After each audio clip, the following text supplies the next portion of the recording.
With things like UBS, Ultimate Business System, it is fantastically easy to create really good looking landing pages, selling things. I'll show you an example in a sec, actually, of one that I've got for one of my programs.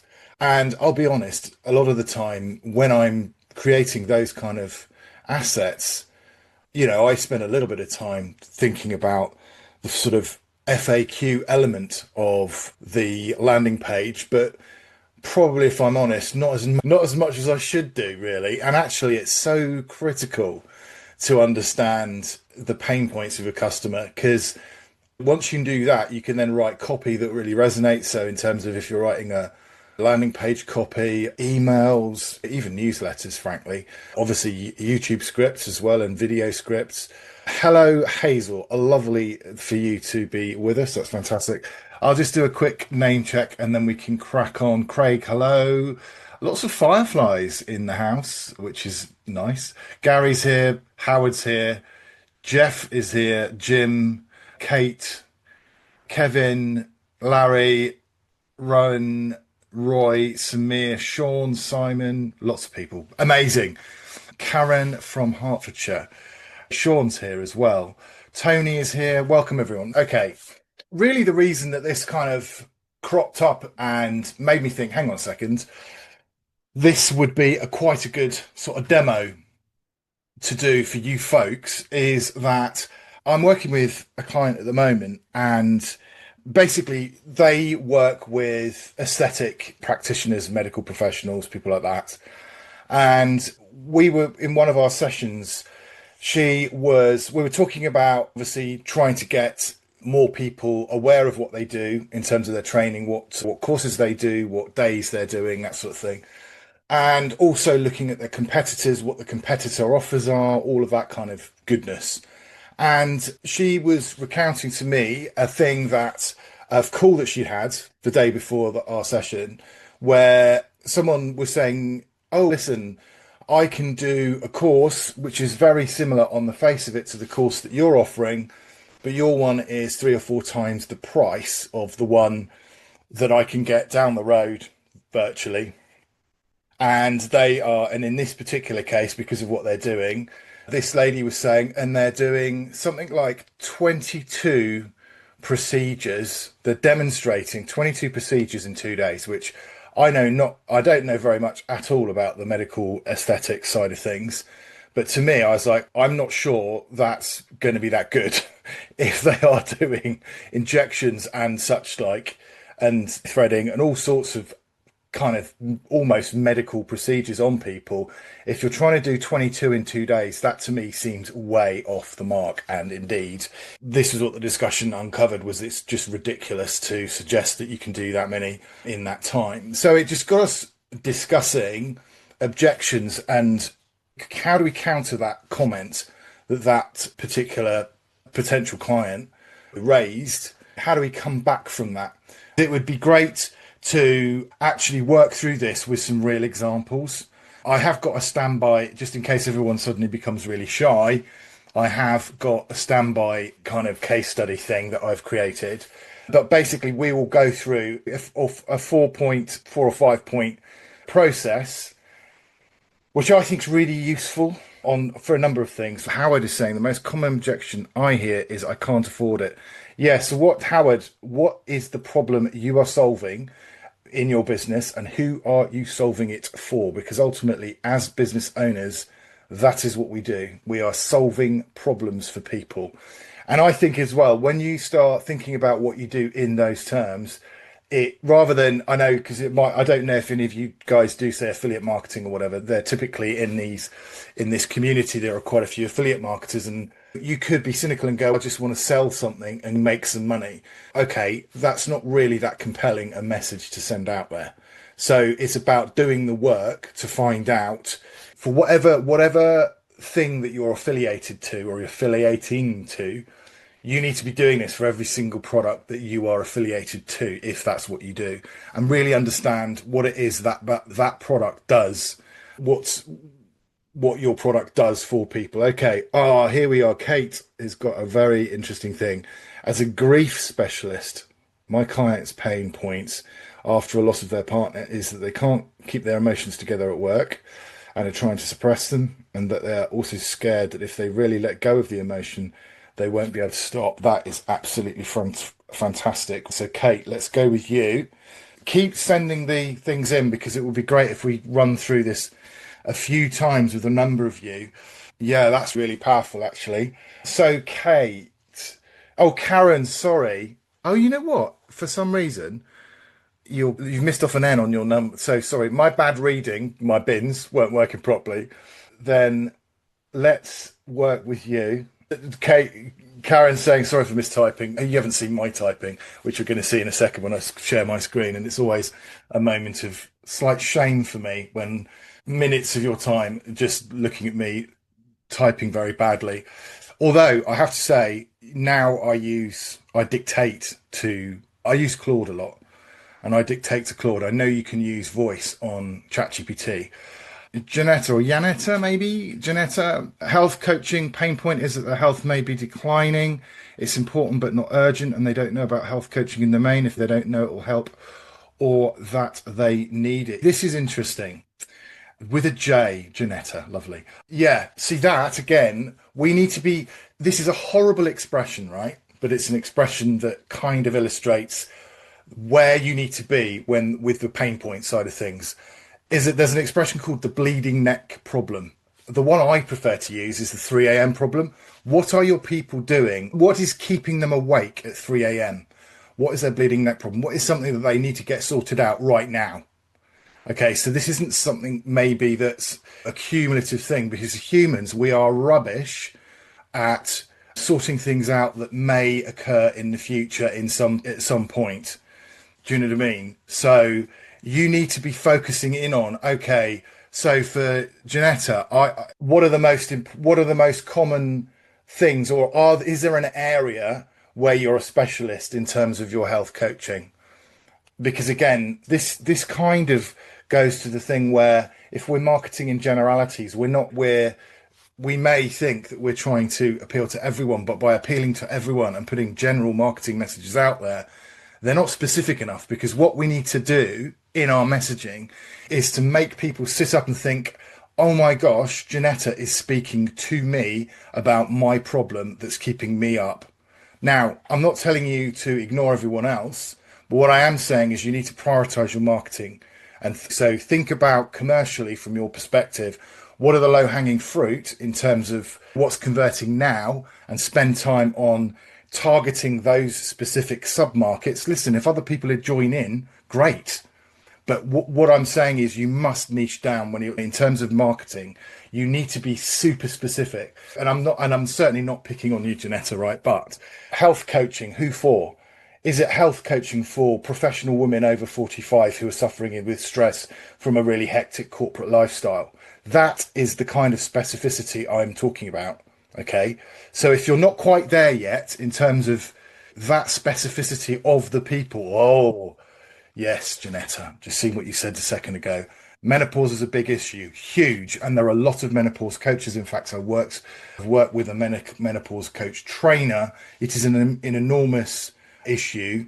But what I would do, Janetta, is zoom in on one of the things, like almost one symptom that is pretty debilitating if you don't address it. Do you see what I mean? And then build an offer around that, and your messaging around that. You become known as, oh, Janetta's the person that helps this, and that, in terms of the internet world, is what you become known for.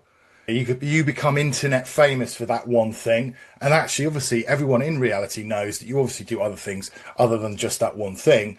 But if you can own a niche. And again, this is one of those things you need to obviously have a look at who else is in that niche and make sure that you're not in a crowded niche. You're not trying to compete with people who've been established and have built massive audiences over a period of tens of years. What you want to find is the blue oceans that exist. And those exist in very specific little niches. If we're trying to be general, we're competing with massive brands that have got multi-million-dollar marketing budgets and massive ad spends and all of the rest of it. So for smaller businesses of one or smaller SMEs, small, medium-sized enterprises, we've got to find a niche and get known for something very specific. And my future prospects are those in the Howard there. I would say that is so. Who isn't in the cost of living crisis? Anyone who's living in the UK, US, or arguably anywhere in the Western world, possibly globally, the cost of living is a thing. What are you helping them with? What are you helping them with?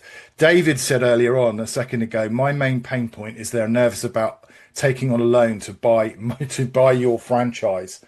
Okay, so really, David, that's about you positioning your business as a no-brainer, in terms of look at the growth prospects of the business, look at what I've managed to go achieve with it.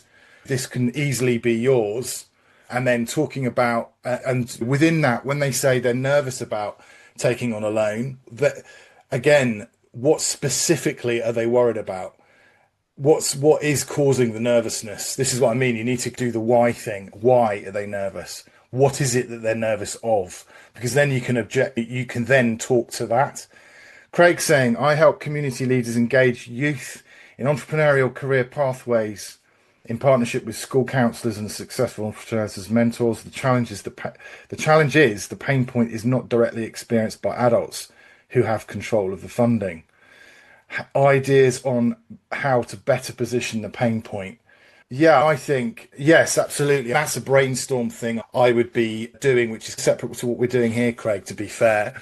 But you can definitely use what we'll be doing and go in. The beauty of using AI and stuff is you can see what the kind of thought processes I'm going to go through and obviously adapt them to your own situation. The massive mistake I see loads of people make with AI is they accept the first thing that AI spits out. AI is not creative, right? AI is a pattern spotter and it's guessing the likelihood of the next word. Okay. So it's not going to come up with a fully formed, beautiful idea. It is only guessing what it thinks the next kind of pattern of words is. However, the useful element of that is it then sparks ideas off in your head. So it's a great brainstorming tool for you, but it is not one of those things where you go, great, thanks very much, ChatGPT. You've spat something out. I'm just going to cut and paste that, because that is average and everyone's average. So if you want something that's going to stick in a marketing sense, in a messaging sense, in a video script sense, you need to put some more effort in and you need to put the work in and spend time actually really, like Craig's got a really specific thing there. I would say spend an hour, 2 hours just bouncing some ideas off. We're going to be using Perplexity. Perplexity is a really great brainstorming tool, as is, I use Claude a lot. Now, use ChatGPT, use Gemini if you want. There are lots of different, obviously, variations on the whole on what you can use in terms of AI. But the point is, you need to make sure that you're not just going, yeah, okay, that's great, fantastic, that's the first thing. I'm just going to smash that into an email, smash that copy onto a landing page or whatever. Absolutely, because the more that you interrogate it and the more you get it to justify why it's telling you stuff, the better place you get to, And there are some structures and frameworks actually that you can follow. I'm just thinking particularly of Craig in this scenario. So where do we want to end up? Well, we want to end up with a video. I'm just going to do a little bit of screen shareage. Where can we do that? We could do that here. There we are. Video implementation, bang, this one. So basically the idea is obviously you've got a lovely landing page here. This is one of my landing pages. This is built in a system that is basically UBS. Okay, so this is the kind of thing that you can end up with.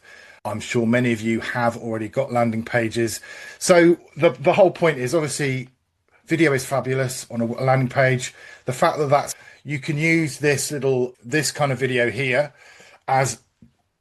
and in this particular one, I objection bust right off the bat. It's not the only thing that video is doing, but then obviously further down the landing page, obviously there's a bit of testimonial work here, which is lovely. Then you've got your structure of what it is you're selling, as it's structured in the usual way that a landing page is structured, how it works, blah, blah, blah. Where are we? I'm looking at these.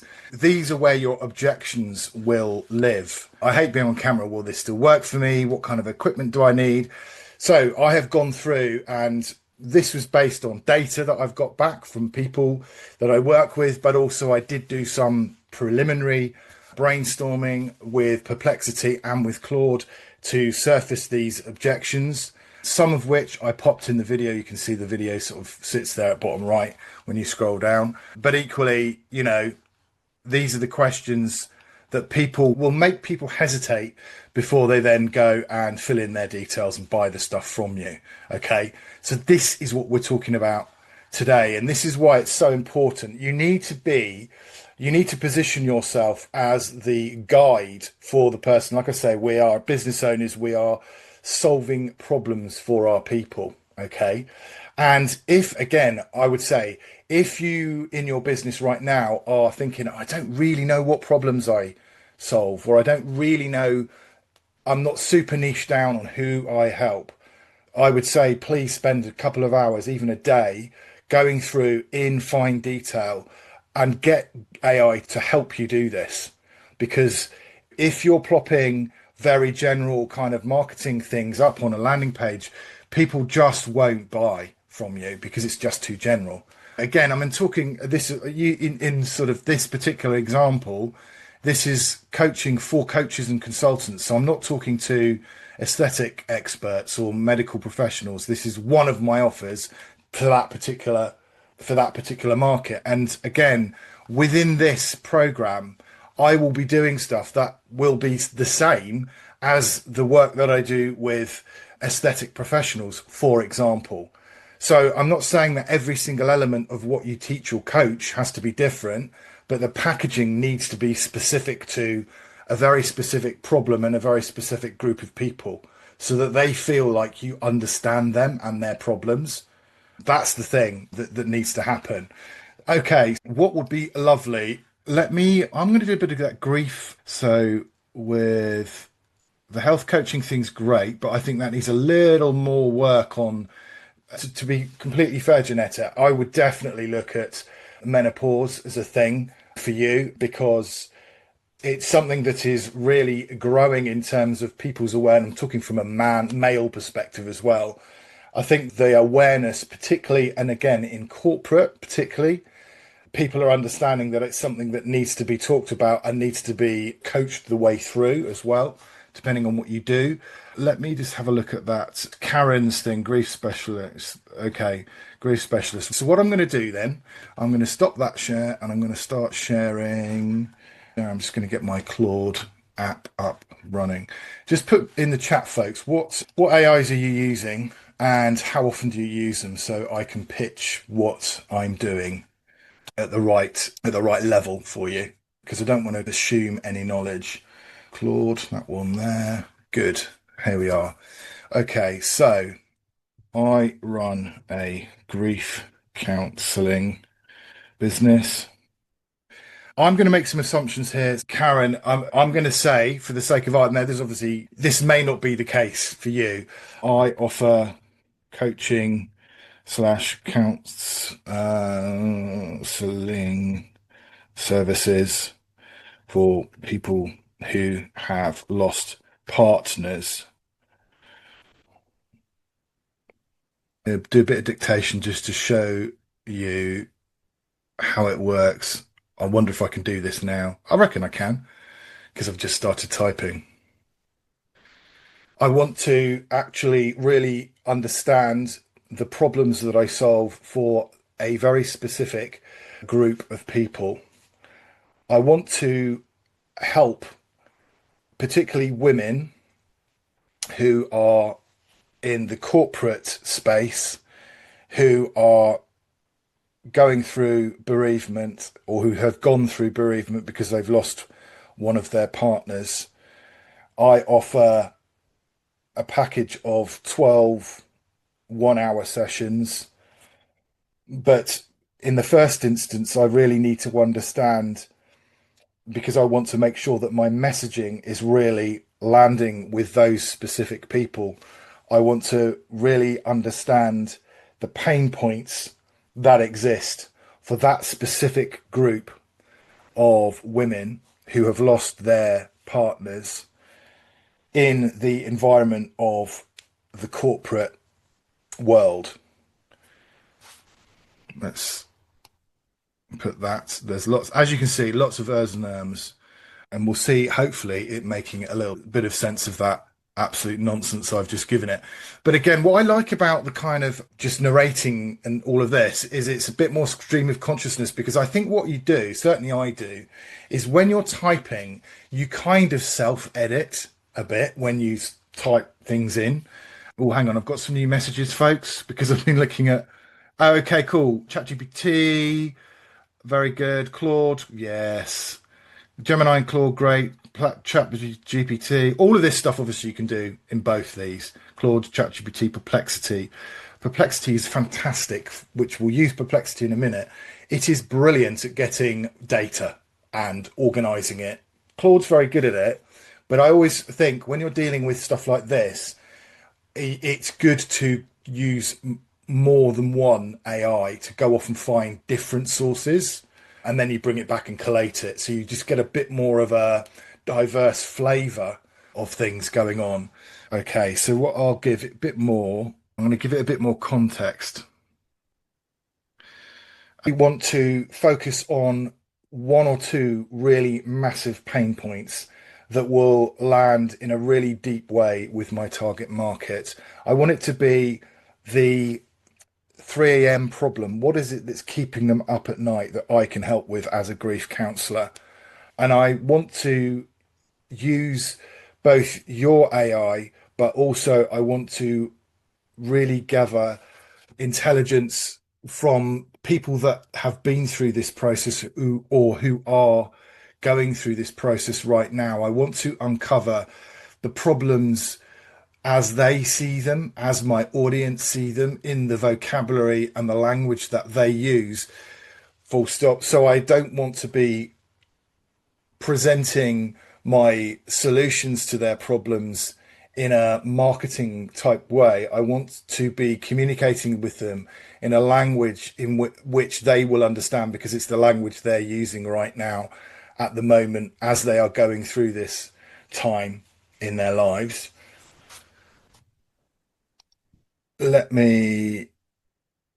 So what I want to do then is ask it to actually create. Let me see what it says actually off the back of this before I go too deep. I hope this is useful and you're gathering kind of insights and thinking, actually, I can see how I can use this for what I do. It's the way I look at it is you're starting very wide and then you're just in increments going smaller. And then, like I say, with the niche stuff, then there's obviously no.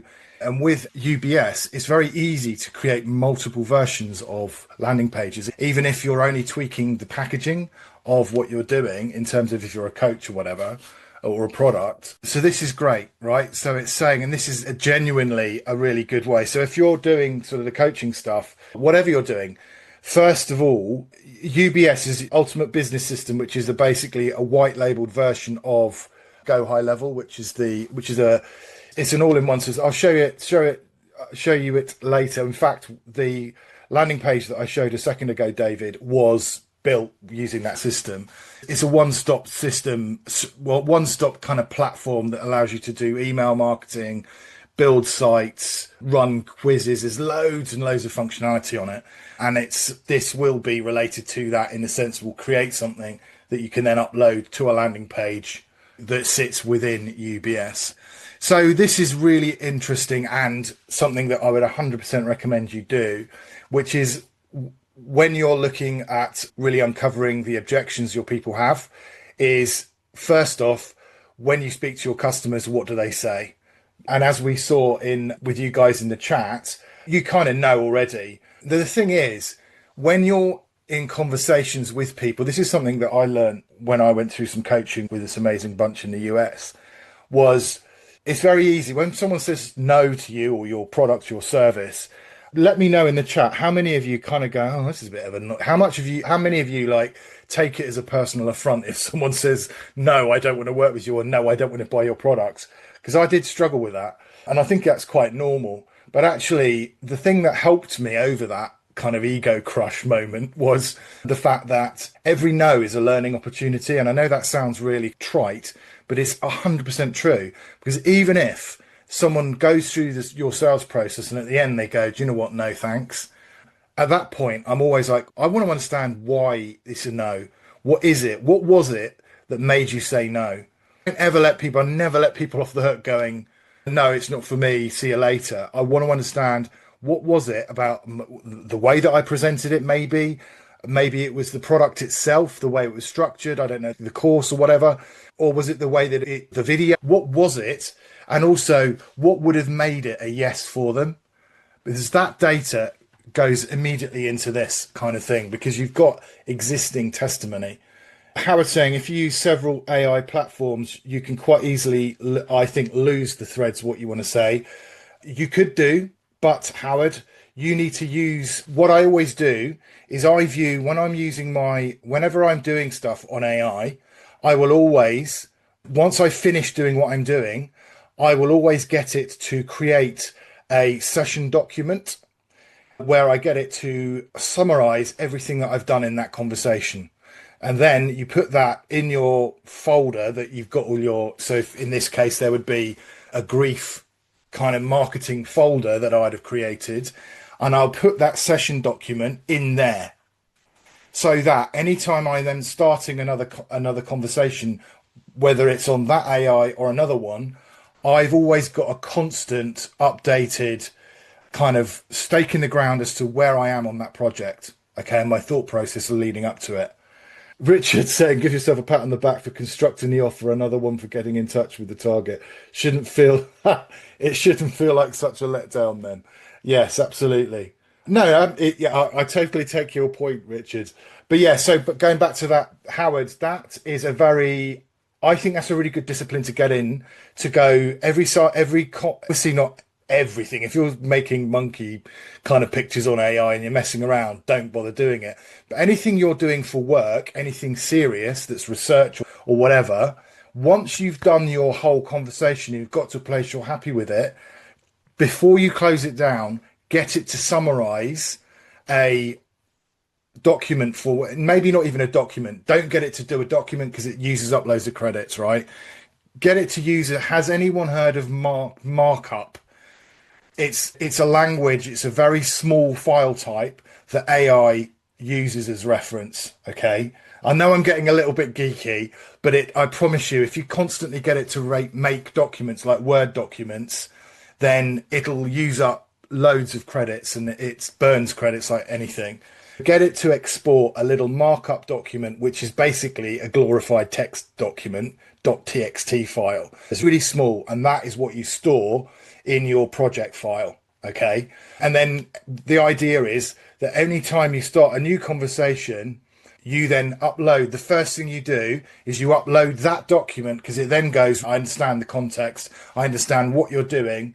And if you wanted to create, one thing you could do is, if you think this is a good idea, brackets, it's a really good idea, get Claude or ChatGPT or whoever you use to design you a standard product sort of project update file form thing so that it's always in the same structure. Because again, if it's in the same structure, it'll find it a lot easier to update, and you will find it a lot easier to kind of skim through and go, yeah, that's the latest one.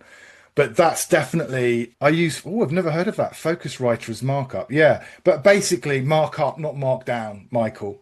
But yeah, so you're basically, rather than just clicking the X and exiting out of the session, you just need to be really disciplined with it and go, I'm happy with where I've got to. I am now going to get it to close the session, and I'm going to get it to make a little document for me in markup that I can then save somewhere in that project file. And anytime I'm doing anything on a new piece of AI thing, or I'm updating that conversation, make sure you update it. And then you basically oversave it in that document. Okay. So you've always got an uber context of what you're doing and what you did in the previous session, so AI can see where you've been. Anyway, that was a very kind of big tangent, but quite an important one, I think, because when we're using AI, you need to be the kind of more focused and sort of disciplined, dare I say, you are with it, the better it will be for you, because you will be able to give it so much context when you start your conversations with it then it'll go, you will get better responses and better, ultimately, you'll get to a better place because of it. So, okay, so we're talking about mining existing testimony. So that's one thing. Look, it said it's found some Reddit stuff. You need to be going to forums because you want to be getting people's, what are they saying themselves about where they are? How do they define their own problems, right? Equally, look at YouTube comments.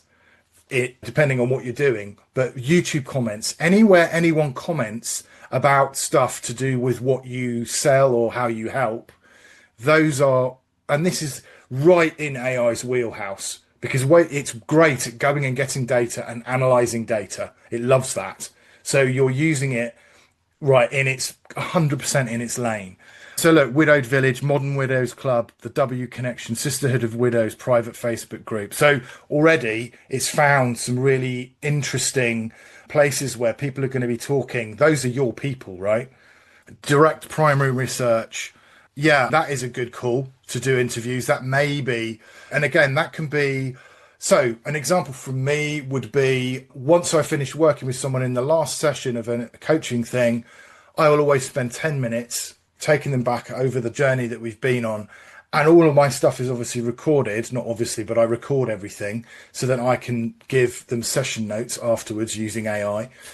And so within that moment, I'll always carve out 10 minutes to talk about how have they felt? Where were they before and where are they now? How have I helped them? What would they say to people that are in a similar situation? So it's about that is primary research because I'm talking to the people I've already helped. So that is a good thing. That doesn't need to be, I would encourage you to use Zoom or if you jump on a Zoom call, but even if you're on a phone call, old school with people, take notes. How do I give, because I'm using Teams, so I use the Teams does, and Zoom does the same thing. You have a transcript and I get AI to have a look at the transcript and summarize it. I have also, in my settings, I don't share anything with Claude. Okay, so that's one thing you can do and you should do is when you're doing stuff like that, if it's anything commercially sensitive, what you can do is make sure that you're doing a private conversation. Okay, and so there's functionality in Claude and there's functionality in ChatGPT to allow you to do that, so it doesn't look at that data. All right. So yeah, that is an important point. I would be very careful what I share with AI. But in terms of if you are thinking, oh, hang on, I'll upload all of my accounts to it, and then we'll have a look at some patterns or whatever. Within that, caution with that because you can't trust the big tech companies. I don't think this is all them getting data off you. So just be aware that you are sharing things with them. The way around it is to anonymize stuff, so don't use proper names. So, but that is exactly Howard said that is you're on the money. Howard, never reveal personal information. Didn't know it was safe as it emails it to me. Zoom email not secure. No, just basically, if you're getting transcriptions done, you can use a transcription tool like Otter AI. And there's other ones, and that's not going off to any AI company. But I would, if for what I do, I always make sure I have a private conversation whenever I am uploading or getting it to summarize meetings. Basically, that's how I get around it. Or I do it within Teams because Teams does it as well. Anyway, so like we say, primary research is all good. So that's fantastic. I'm going to say, can you write me in fact, I'm going to say it because it's quicker and I don't have to type it. So please, can you create a Perplexity prompt so I can extract some really interesting and detailed research from that AI with regards to this audience and their pain points and how they term the problems they have in their own language. All right, that was very clunky, but you get the picture. So what I'll do then is I'll get Perplexity up. New.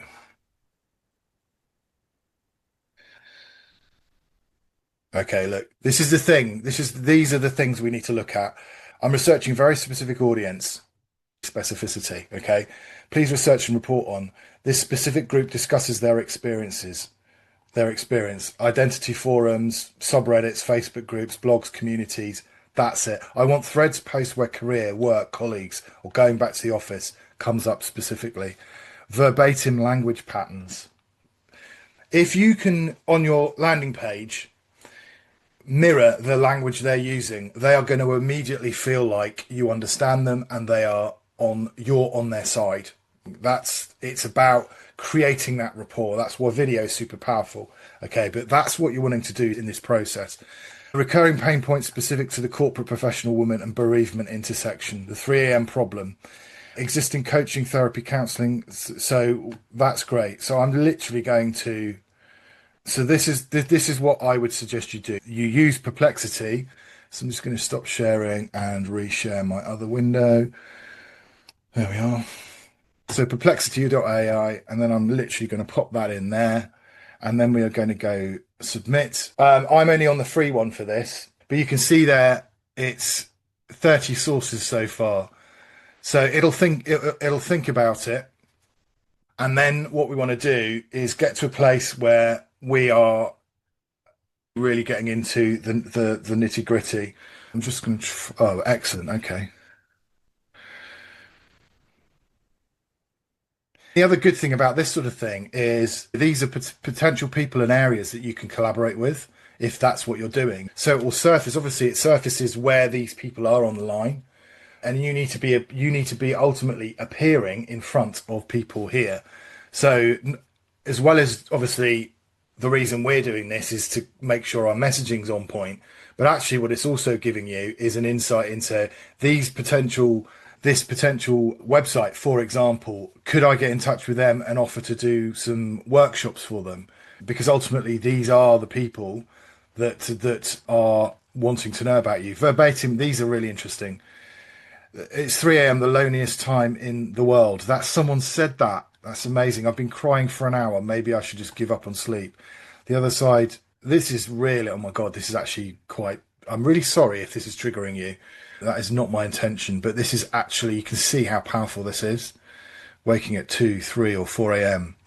Yeah, I'm not going to languish on this too long because it's actually really incredibly powerful. Because people are, as you can see, sharing their pain, which is humbling, really, I think. Never thought this would be happening live on an internet business school thing, but this is what we're there to do, folks, is to help people like that. And what an amazing business to be in as well, to be helping people through moments like this in their lives. And then these are the sort of specific kind of corporate professional and bereavement, pressure to form, competence at work, corporate role. So what you'd do here is obviously go through and then cut and paste, this.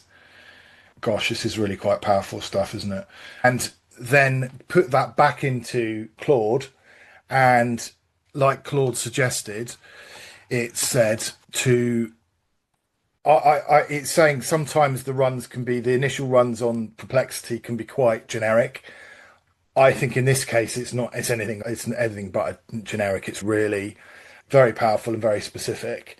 So I would get Claude to also run some research in a similar way, and I would then bring the stuff from Perplexity in, and then what I'll do, in fact, what I'm going to do is I'm not going to get Claude to do this because I don't think we have the time. Here is some context and research from Perplexity.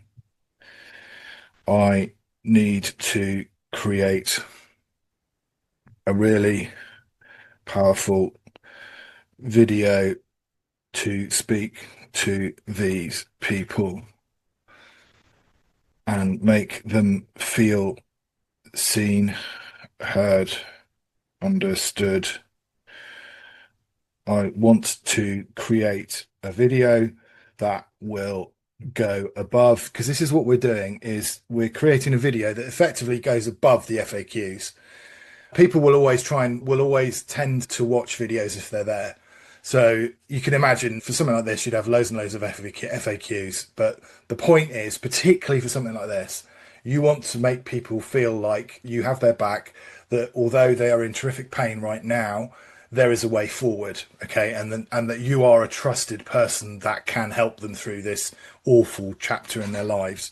I want to create a video that will go above the FAQ element in my landing page so that I position myself as a trusted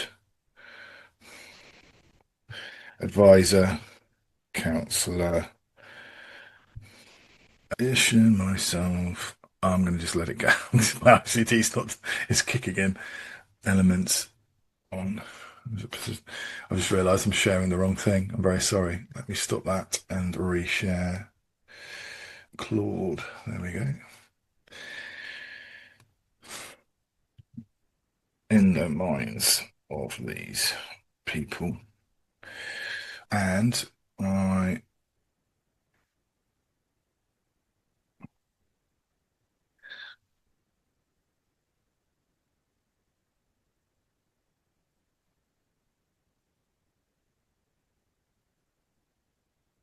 okay, and then I put in here is the data. Now it might actually, let me just re-copy that. I'm not sure. Sometimes it uploads it. There you go. It's just attached it. Data is attached. Okay. Let's send that off. Now, I've asked it to script it in a certain way because I don't want it to be a very long video and I want it to have some kind of narrative shape. So I name it, validate it, reframe it and prove it, which we'll see what Claude comes up with. But with all these videos, you need them to have a shape rather than just, they need to take someone on a journey, basically. I'm just keeping an eye on time a bit. So David, this is really good. So David's asking, what is the best video length for your landing page? So there's a rule of thumb, which is the less people know you, so the colder the leads are, the shorter the video needs to be, okay?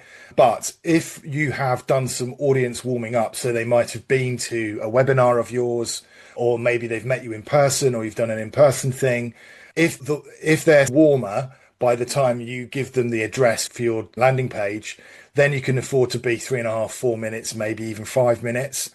If this is something that's also, so for example, for my free courses, the videos for that would be no more than 90 seconds because people don't know who you are. So obviously the less people know you, the less they'll trust you. So you've got to, and obviously trust is something that you build up over time by demonstrating your value to them every time you interact with them. Okay. So that's basically it. It depends on, David, where in your customer journey your people will come to your landing page. Okay, lovely. So option A, performance. So this is all about the between being capable of work and unraveling at night, framed as a cost that has to be paid somewhere. I think that sounds quite cold, but anyway, name it. You're excellent at your job. You show up, you deliver. Nobody in that 9 a.m. meeting could tell. And then it's 3 a.m. and you're lying there with your heart physically aching. And you think, how am I, both of these people? Every ounce of composure you spend at work doesn't disappear. It gets paid for later alone when no one's watching. That's not a flaw in you. That's what happens when there's no space built in your day for what you're actually carrying. See, this is great. Actually, I stand corrected. This is good. The framing's interesting. This isn't about coping better or finding balance. You don't need to perform less at work. You need somewhere in the 3 a.m. version of you. 3M version of you is allowed somewhere, sorry, the 3M version of you is allowed to exist without having to explain yourself first. How the 12 sessions work, specifically built for someone who is already functioning and needs the private processing, not crisis intervention. So I'd say this is pretty good. Anchors on the specific texture of the 3 a.m. thought loop, not abstract sadness, but a literal repeated inventory of everything now hers alone. It's rarely I miss him. It's in the abstract at 3 a.m. It's the school form. It's the mortgage renewal. It's the thing he always just handled. Your brain running through the same list alone at an hour where there's no one to call. See that this the section here, so the name it, you're actually painting a really vivid picture of the moment in which your people are in their pain and what it looks like to them. And these are actually, the example we're using is powerful in and of itself, but it's a good illustration of the kind of visceral nature of what it needs to look and feel like. When you hear that, it's rarely I miss him in the abstract at 3 a.m. It's the school form, the mortgage renewal, the thing that he always just handled. That is so visual. That is visceral. That is what you need to be. Whatever you're doing in your business, you need to be getting here with that. You need to be getting to a stage where you are painting a really vivid picture of the problems that people have before they get involved with you. Okay? Validate it. This is about building a bridge between you and someone who can help them and them. Nobody warns you that grief isn't an emotion, it's an operations problem. You just lost your co-pilot and your therapist and your sounding board all at once, and the job still expects the same person who showed up before. And then you just do the reframe. You're not disorganized, you're not failing to cope. You're doing the mental load of two people alone with zero built-in recovery time. And that is not sustainable for anyone, however capable. I would say I would do some more work on it, but I think overall you've got three really strong scripts there. And as I say, the thing is that it's visceral. You can feel it, you imagine it, you put yourself in that position, you understand the pain that person's going through. That's where you need to be getting. And then obviously, because it's now 3 minutes to, you would film that script. But I hope, and let me know, I know this has been quite strangely, I didn't expect this to work out in this way where we're dealing in grief and stuff like that. And that's part of why I love working with actual examples, because you get to places you never expected to get to. So, you know, obviously if you're selling a widget or you're selling a piece of software online, it's unlikely that you're going to be uncovering the emotion like we are here now. But what I want you to take away from all this is that you need to get to your version of this, whatever your problem that you're solving in your business, whether it's an amazing whizzy piece of software that you're affiliated to, you need to get to this part of it where you are generating really great scripts and you are calling out the kind of objections that will stop people from buying from you. And it is an iterative process. I've whistled through it over in an hour. Obviously, we've done it within a few minutes, really. This kind of work, it's so fundamental to the success of a business, really, and sales and everything else. And off the back of this, you can build, it's pretty easy to see how you can build email kind of newsletters off the back of this content. Once you're here in this place where you're really understanding how people are feeling before they get involved with you and how you can help them and take them to a better place. It's the before and after. This is what this is all about, using AI and then popping it into a really great, hang on a second, let me see, Google Chrome, yes, that one. At that point then you can go to your site here and then obviously film the video, but it's very easy then to go in and pop the video in there, or in this case what I would do is put the video just above the FAQs, pop the video in there, which you then do obviously with the Ultimate Business System / Go High Level. And this is the combined thing of doing and spending time on proper research and really getting into the weeds about it. And like I say, never just accept the first thing that the AI gives you. Sorry, I've just seen that there's been a load of Q&As that I didn't know that existed. Gregory's in the pharmaceutical field. Great, fantastic. Do you use those markups to start a conversation in another AI? Anita saying, yes, I do.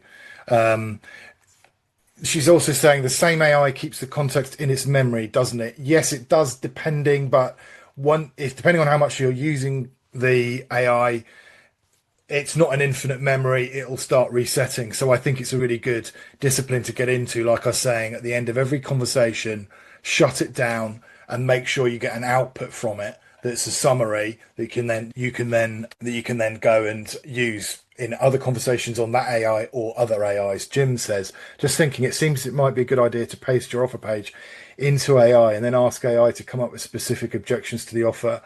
Yes, you can do that. The thing is, Jim, that you still need to do the thinking about this in the sense of you need to really understand what makes your people tick. And the way I use AI now, I use it much more as a critical friend because we've all have seen where AI tells you that idea is fantastic and you're brilliant and you're really insightful and all that. That is not helpful to me. What is helpful to me is to like you're saying, Jim, unearth the things that I'm missing as a human. So yes, cut and paste what's existing on your landing page and get it to do a critique of it. But what would be much more useful, I think, is to go do that and then say, these are my massively well developed customer avatars or ICPs that I want this landing page to talk to on a really profound level. Okay, because then you'll get really interesting things coming back. So Anita said, do we need paid versions of different AIs? No, is the answer to that. There you go. That Perplexity, I have a free version of that. I am a geek and I do have a paid version of Claude. Okay. And no, I don't have a paid version of anything else actually at the moment. So yeah, no, I'm literally just on a paid version of Claude and I have Gemini as well because I've got a Google account. Guys, I am over time. Thank you so much for being here with me. Have a fantastic day wherever you are. I really hope this has helped you out. Please go and carve out some time to do this kind of deep research because it will make your results much, much better. Thank you, folks. Take care, guys.